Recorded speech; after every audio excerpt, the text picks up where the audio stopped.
গত সংসদে গত 2 দিন আগে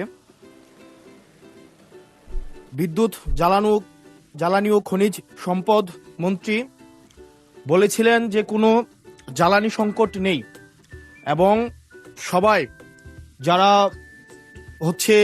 তেল সংগ্রহ করতে যাচ্ছে তারা যথাযথভাবে তাদের সেবাটি তারা সেবা স্থান থেকে পাচ্ছে। কিন্তু মাননীয় স্পিকার, আমরা দেখতে পাচ্ছি গ্রাজুয়ালি পাম্পগুলো বন্ধ হয়ে যাচ্ছে। আজকে সিলেটের পাম্প বন্ধ হয়ে গিয়েছে।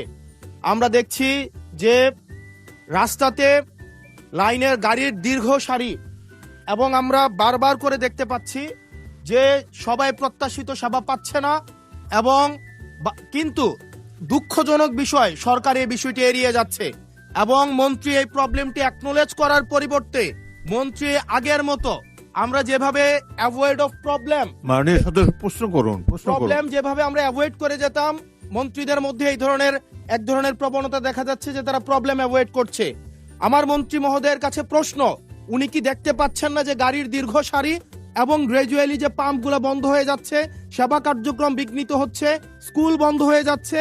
সেই জায়গাতে উনি কবে নাগাদ এই সমস্যাগুলোর যথাযথভাবে উনি সমাধান দিবে এবং উনি প্রবলেমটি অ্যাকনোলেজ করবেন কিনা?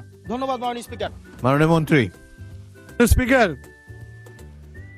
আমরা প্রতিটি পাম্পে যে পরিমাণ তেল প্রতিদিন দেওয়ার কথা সেই পরিমাণ তেল আমাদের পাম্পগুলোতে সাপ্লাই করা হচ্ছে, কিন্তু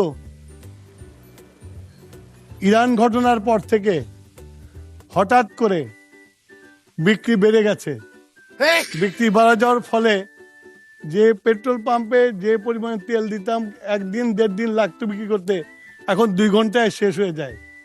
সেই জন্য আপনার মানুষের যে প্যানিক বাইংটা শুরু হয়েছে, লাইন দেখা যায় কিন্তু পেট্রোল সাপ্লাই হয় না, এটা ঠিক না। পেট্রোল প্রতিদিন সাপ্লাই করা হয়।